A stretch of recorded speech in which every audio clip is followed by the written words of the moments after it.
Spirit of the democracy কিন্তু কোথাও যেন ভুলুণ্ঠিত হয়ে গেল। বিরোধী শক্তিশালী হলে শাসক সুস্থ থাকে, অর্থাৎ কেন্দ্রে বিরোধী যখনই সুস্থ হবে, কেন্দ্র সরকার সে যেই থাক, মোদি থাক, দিদি থাক, রাহুল গান্ধী থাক, যারাই থাক না কেন, তারা সঠিক কাজটা করবে তো। এই জন্য বিরোধী আয়নাটা কোথাও যেন আমার মনে হয় একটা লিমিটেশনে চলে আসলো। রাহুল গান্ধীকে তোমার কোথাও মনে হচ্ছে সিরিয়াস পলিটিশিয়ান? আমার মনে হয়নি। আমার জন্য মনে হচ্ছে উনি একটা পলিটিক্সের মিস্টার বিম।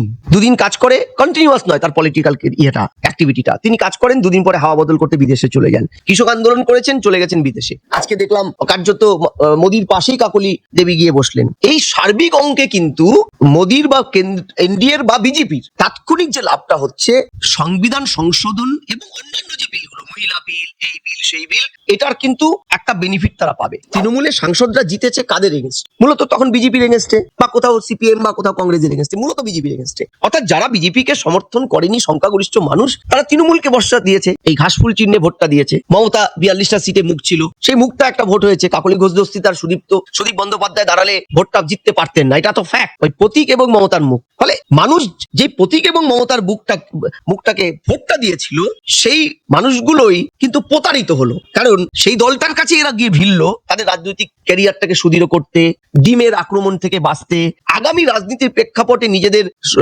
অবস্থানটাকে আরো সুনিশ্চিত করতে। কারণ মমতা তো এরপরে আর ভোটে টিকিট দিলেও জিততে পারবে না, কারণ মমতার আর কিছু নেই রাজ্যে। এনসিপিআই অর্থাৎ ন্যাশনাল সিটিজেন পার্টি সেটাতে তৃণমূলের জয়ী সাংসদদের, অর্থাৎ সংখ্যাগরিষ্ঠ 2/3 মেজরিটির সংখ্যা যারা গেছে, অ্যান্টি ডিফেকশন ল অর্থাৎ দলত্যাগী আইনটা কিন্তু সেক্ষেত্রে ভ্যালিডিটি পাচ্ছে না। অর্থাৎ তারা কিন্তু অন্তত সংবিধানের আইন মেনে বেআইনি কাজ করেনি, তাই তো। অর্থাৎ আজকে অভিষেক বন্দ্যোপাধ্যায় বারবার অ্যাপিল করছেন স্পিকারের কাছে, স্পিকার অল ইন অল এই ক্ষেত্রে, কিন্তু সেই জায়গাতেও তিনি ব্যর্থ হবেন, তিনিও জানেন, এবং যারা রাজনীতির চর্চাটা করে তারাও জানেন যে এইবারই তার দলের সাংসদরা, সে যে নামই হোক, কাকলি ঘোষ দস্তিদার মডেল হোক, কাকলি মডেল, কিংবা সুদীপ বন্দ্যোপাধ্যায় মডেল, যাই মডেল নাম হোক, এনসিপিআই এর মাধ্যমে ঘুরপথে এনডিএ এর শরিক হচ্ছেন।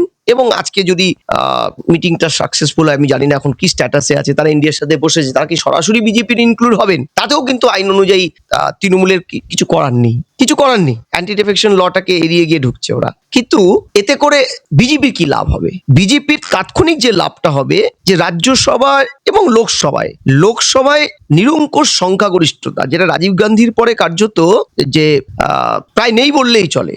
এবার সংবিধানের সংশোধনী যে বিলগুলো, যেটা রাজ্যসভায় 2/3 অর্থাৎ প্রয়োজন 164টা সাংসদের, তাহলে এই জায়গায় 3জন তৃণমূলের রাজ্যসভার সাংসদ রিজাইন দিয়েছেন, শুভেন্দু শেখর রায়, প্রকাশ চিকবরাইক, আর আমাদের সুস্মিতা দেব। এরা 3জন বিজেপির কোটায় জিতেছে, অর্থাৎ 3জন হয়ে গেল। আর 3টি আসন দখলের পরে লক্ষ্য পূরণের জন্য আর 12টা সাংসদের প্রয়োজন নরেন্দ্র মোদীর। এই 12টা সাংসদ তারা যে কোনো মূল্যে তারা জোগাড় করার একটা মরিয়া চেষ্টা। ঠিক লোকসভাতেও তাই, একক সংখ্যাগরিষ্ঠ 2/3 মেজরিটি পেতে গেলে যে শর্টেজ গুলো লাগে, সেগুলো সংখ্যা কুড়িয়ে কাচিয়ে নিয়ে কিন্তু একটা জোটবদ্ধতা তৈরি করছে। এই যে 1986 সালের পরে রাজীব গান্ধী সরকারের সময় একমাত্র বিপুল সংখ্যাগরিষ্ঠ ছিল রাজ্যসভায় রাজীব গান্ধীর, তারপরে তো ওই লক্ষ্যেই এখন এনডিএ যাচ্ছে। যে ধরো রাঘব চাড্ডার নেতৃত্বে আপ যোগদান করেছে। আমরা জানি মধ্যপ্রদেশে তোমার কিছুদিন আগে তামিলনাড়ুর স্ট্যালিনের 22 জনের মতো সাংসদ সম্ভবত এদিকে ঢুকতে যাচ্ছে বা সমর্থন দিয়ে ফেলেছে।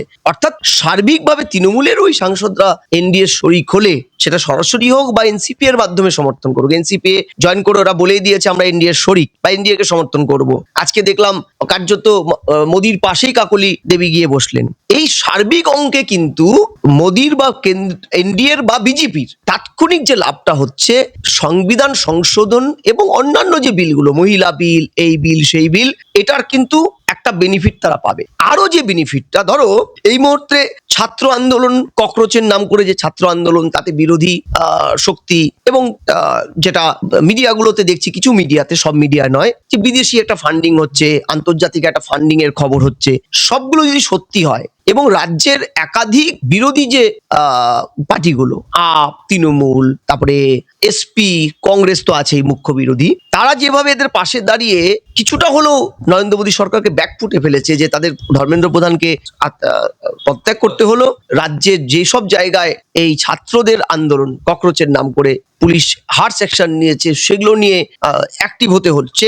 অসম সম্ভবত সমস্ত কেস উইথড্র করে নিচ্ছে ছাত্রদের উপরে, দিল্লিও করেছে। পশ্চিমবঙ্গে যদি কোনো ছাত্রদের বিরুদ্ধে কোনো হার্ড অ্যাকশন হয়ে থাকে সেটা উইথড্র পশ্চিমবঙ্গ সরকার করবে। তাহলে এটা তো অনেকটা ব্যাকফুটে পড়া। এই মঞ্চে এনসিপিআই অ্যাড হলে, অর্থাৎ লোকসভা রাজ্যসভা দুটো আইন কক্ষে বিপুল সংখ্যাগরিষ্ঠতার স্থায়িত্বটা এনশিওর করতে পারলে মোদী বা এনডিএ, এটাও কিন্তু এই বিরোধীদের কাছে একটা বার্তা দেওয়া হবে এই পরিবর্তিত পরিস্থিতিতে, অর্থাৎ ব্যাকফুট থেকে ফ্রন্ট ফুটে চলে আসবে।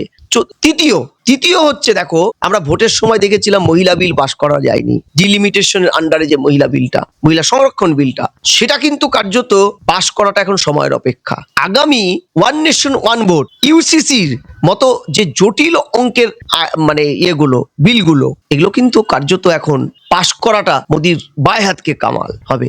অর্থাৎ যদি সুদূর প্রসারী দেখো, তাহলে বিলগুলোর সাপেক্ষে এই ইনক্লুশনটা মোদিকে পালে হাওয়া দেবে। আর শর্ট টার্ম বেনিফিট যদি দেখো, এনসিপি এর আজকে যুক্ত হয়ে যাওয়াটা, এটা কিন্তু মোদি এই বার্তাটা দেওয়া বিরোধী শক্তিকে এবং ছাত্র রাজনীতির আড়ালে যারা অক্সিজেন যোগাচ্ছে বিরোধী শক্তির পালে। ছাত্র রাজনীতি তো আলটিমেটলি কোনো পলিটিক্যাল পার্টি নয়, ককরোচ কোনো পলিটিক্যাল পার্টি নয়। ওরা আগামীতে ভোটে দাঁড়ালে জনগণ ওদের ভোটের অঙ্কে দেখছে না, ওদের দেখছে একটা আন্দোলন, একটি পরীক্ষা সংস্কারের আঙ্গিকে। এরাই ভোট রাজনীতিতে যদি আসে, দেখবে জনগণ এদের ভোট দেবে না। অলমোস্ট কেউই ভোটে কোনো সিটই করতে পারবে, সিট তো না, জামানত রাখতে পারবে না। ফলে এই আন্দোলনটাকে সামনে রেখে বিরোধী রাজনীতি পলতেটা পাকাচ্ছে, কিন্তু সেই বিরোধী রাজনীতিটাকে কিন্তু একটা বার্তা দিলেন মোদি আজকের ইয়েটায়। আমি জানি না শেষ অঙ্কে এখনো পর্যন্ত কোথায় দাঁড়িয়ে আছে, কিন্তু এনসিপিআই যদি এনডিএ জোটে যায়, আইনত কোনো জটিলতায় এনসিপিআই বা তৃণমূল নেতৃত্ব পড়বে না। কিন্তু সংবিধান তো শুধু আইন দিয়ে চলে না, সংবিধান চলে কতগুলো নীতি মূল্যবোধের উপরে,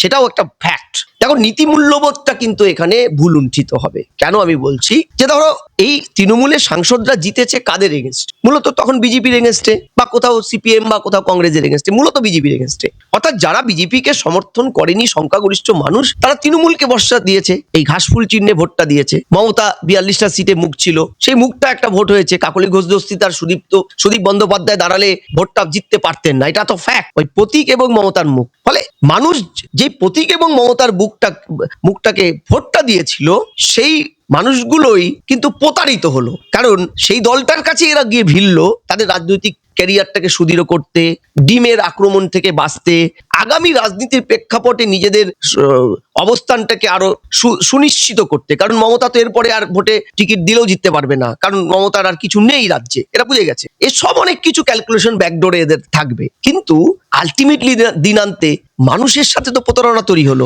মূল্যবোধের রাজনীতিটা তো এখানে নষ্ট হলো, তাই তো? আর যেটা হলো সেটা হচ্ছে, দেখো যে মানুষ এদেরকে বিরোধী অঙ্কে ভোটটা দিয়েছিল। এরা বিরোধী আসনে থাকলে সংসদীয় গণতন্ত্রের বিরোধীরা একটা কিন্তু আয়না। ধরো আরো তো যদি নর্মাল প্রসিডিওরে বলো, লোকসভা নির্বাচন 24 হয়েছে, 29 আরেকটা হবে, অর্থাৎ 5 বছর টেনিওরে এরা তৃণমূলের সাংসদ ছিল, 5 বছর টেনিওরে মোদিজি দেশের প্রধানমন্ত্রী। তাহলে মোদিজির বিভিন্ন কাজ, সেটা গণতান্ত্রিক পরিমণ্ডলে হোক, কিংবা যদি বিরোধীদের মনে হয় সেটা গণতান্ত্রিক পরিমণ্ডলকে ভায়োলেট করা হচ্ছে, দেশের সংবিধানকে ভায়োলেট করা হচ্ছে, সাধারণ মানুষের কথা বলা হচ্ছে না, সেটা কারা বলবে? মানুষ তো সেটা বলার জন্য বিরোধীদেরকে পাঠিয়েছে, অর্থাৎ আয়নাকে পাঠিয়েছে। বিরোধী দলনেতা পার্লামেন্টে বা বিধানসভায় শ্যাডো সিএম বা পিএম, তাই তো? তার স্ট্রেচারটা কিন্তু অনেক বেশি। ফলে বিরোধীরাই যদি ছদ্ম শাসক হয়ে যায়, তখন জনগণের কথাটা বা শাসকের ভুল কাজগুলো সমালোচনা কারা করবে? অর্থাৎ সংসদীয় গণতন্ত্রে যে বিরোধী রাজনীতিটা, সেটা কিন্তু বিরোধী অঙ্কটা, বিরোধী আওয়াজটা, বিরোধী কণ্ঠস্বরটা কিন্তু এখানে লিমিটেড হয়ে গেল, সীমায়িত হলো। এই ইনক্লুশনটা যদি হয়, আর যদি নাও হয়, এনসিপিআই তো ঘোষিত এনডিএ শরিক, কথা বলছে আমরা এনডিএ শরিক, ঠিক যেমন ঋতব্রত এ রাজ্যের, তারা নামেই বিরোধী, তারা তো ঘোষিত রাজ্য সরকারের পাশে। এমনকি বারুইপুরের ধর্ষণের ঘটনায় যখন তারা ওখানে গিয়েছিল, এ রাজ্যের ঋতব্রত শিবির, তাদের কোনো বিধায়ককে আমরা বলতেই শুনেছি, এবং সাংসদকেও বলতে শুনেছি, সায়নী ঘোষকে আমরা বলতেই শুনেছি লাইভ, আমরা রাজ্য সরকারের কথা এসেছি। মানে বিরোধী তার একটা আলাদা জায়গা থাকবে, বিরোধী তাদের একটা ইতিবাচক সমালোচনার জায়গা, নেতিবাচক সমালোচনার জায়গা তো বিরোধিতার জায়গা নয়। যে ঠিক মমতা ব্যানার্জি যেভাবে করতো, সিঙ্গুরে শিল্প আসতে দেবো না, হাটাও, ন্যাশনাল এক্সপ্রেস 1 মাস 26 দিন বন্ধ, সব কাজ কর্ম বন্ধ, জঙ্গি আন্দোলন করে তুলে দেওয়া হলো তোমার শিল্পটা, একটা তৈরি হওয়া 95% শিল্প। এটা তো গণতান্ত্রিক স্পিয়ারে বিরোধীদের আন্দোলন হতে পারে না, কিংবা শাসকেরও নয়। ফলে এই জায়গায় দাঁড়িয়ে এনসিপিআই এর এই ইনক্লুশনটা কিন্তু আগামীতে সংসদীয় রাজনীতিতে বিরোধীদের যে আসনটা, বিরোধীদের যে স্পিরিটটা, অর্থাৎ আর্টিকেল 19 যে বাক স্বাধীনতাটা, সেটা বিরোধীদের ক্ষেত্রেও তো প্রযোজ্য। সেটা কিন্তু কোথাও আমার যেন মনে হলো ভুল উন্ঠিত হলো। দেখো, বিরোধী শক্তিশালী হলে শাসক সুস্থ থাকে, অর্থাৎ কেন্দ্রে বিরোধী যখনই সুস্থ হবে, কেন্দ্র সরকার সে যেই থাক, মোদি থাক, দিদি থাক, রাহুল গান্ধী থাক, যারাই থাক না কেন, তারা সঠিক কাজটা করবে তো। এই জন্য বিরোধী আয়নাটা কোথাও যেন আমার মনে হয় একটা মানে লিমিটেশনে চলে আসলো। দেখো, এই যে 14 সালের পর থেকে তো গ্র্যাজুয়ালি ভারতবর্ষে সংসদীয় গণতন্ত্রে বিরোধীরা দুর্বল হয়েছে। সেটা তাদের দোষ, আমি শাসককে বলছি না যে শাসক তাদের দোষ দিয়েছে। একদম রাহুল গান্ধী দিয়েই যদি শুরু করো, দ্বিতীয় সর্বোচ্চ ভারতবর্ষের দল, শতাব্দী প্রাচীন রাজনৈতিক দল, রাহুল গান্ধীকে তোমার কোথাও মনে হয়েছে সিরিয়াস পলিটিশিয়ান? আমার মনে হয়নি। আমার জন্য মনে হচ্ছে উনি একটা পলিটিক্সের মিস্টার বিম। দুদিন কাজ করে, কন্টিনিউয়াস নয় তার পলিটিক্যাল অ্যাক্টিভিটিটা, তিনি কাজ করেন, দুদিন পরে হাওয়া বদল করতে বিদেশে চলে যান, কৃষক আন্দোলন করেছেন, চলে গেছেন বিদেশে। ফলে এই জায়গায় দাঁড়িয়ে গণতন্ত্রের তো একটা দুর্যোগের দিন। আমি বলছি কংগ্রেস কি, সিপিএম কি, বিজেপি কি, আমার প্রশ্ন তা নয়। প্রশ্ন হচ্ছে বিরোধী আসনে যিনি থাকবেন, তিনি কন্টিনিউয়াস রাজনীতিটা করবেন সিরিয়াসলি, তাহলেই তো গণতন্ত্র সুদৃঢ় হবে। সেটা যদি না হয়ে থাকে, তাহলে কখনো স্টুডেন্টকে আসতে হয়, কখনো নাগরিক সমাজকে নামতে হয়, অরাজনৈতিক মুখকে বিরোধী আসনে ঢুকতে হয়। আর বিরোধী আসনে ভোট দেওয়ার পরে বিভিন্ন চাওয়া পাওয়ার ইস্যুতে কেউ যদি দল পাল্টায়, জনগণের সাথে বিরোধী করে, ঠিক যেমন তৃণমূল করেছিল। বাইরন বিশ্বাস জিতেছে বাম কংগ্রেস জোটের হয়ে সাগরদিঘিতে, সেই বাইরন বিশ্বাসকে গায়ের জোরে ভয় দেখিয়ে, বিভিন্ন প্রলোভন দেখিয়ে তারা দলে এনেছে তো। কৃষ্ণ কল্যাণী বিজেপি থেকে জিতেছে, তাকে তৃণমূলে কলমে এনে তাকে পাবলিক অ্যাকাউন্টস কমিটির চেয়ারম্যান করা হয়েছে। একইভাবে রবীন্দ্রনাথ ভট্টাচার্য কাটোয়ান জেলে আছে এখন, কংগ্রেসের থেকে ছিল, ভয় দেখিয়ে বলো যাই করে হোক নিয়ে এনেছে, মানুষ ভুইয়াকে দলছুট হতে বাধ্য করেছে। এগুলো কিন্তু বিরোধী রাজনীতিকে শুধু দুর্বল করে না, শাসকও ক্ষতিগ্রস্ত করে। এই শাসক ক্ষতিগ্রস্ত হয়েছে বলেই তো আজকে তৃণমূল 15 বছরে উবে গেছে না, বলার লোক নেই কেউ। ফলে এই জায়গায় দাঁড়িয়ে এনসিপিআই এর ইনক্লুশনটা এনডিএতে যদি পুরোপুরি ওরা এনডিএ হয়ে যায়, এনডিএতে ঢুকলো, আজকে আলোচনা কতটা ফ্রুটফুল হবে না হবে সেটা ডিপেন্ড করবে। কিন্তু আপাতত তো ওরা এনডিএরই, ওরা তো নিজেরাই বলেছে এনডিএ শিবিরে, এবং ওইদিকেই বসতো খুশি। ফলে এই জায়গায় দাঁড়িয়ে এটা কিন্তু আলটিমেটলি সুদূর প্রসারী হয়তো ভারতবর্ষের বর্তমান শাসক দলের কাছে একটা স্বস্তির কারণ হবে যে তারা 86 এর পরে অ্যাবসলিউট মেজরিটির দিকে তারা এগোলো লোকসভা রাজ্যসভায়, এবং ডেকে ডেকে তারা বিল পাস করাবে, সংবিধান সংস্কার করবে। কিন্তু ওই স্পিরিট অফ দ্য ডেমোক্রেসি কিন্তু কোথাও যেন ভুল উন্ঠিত হয়ে গেল।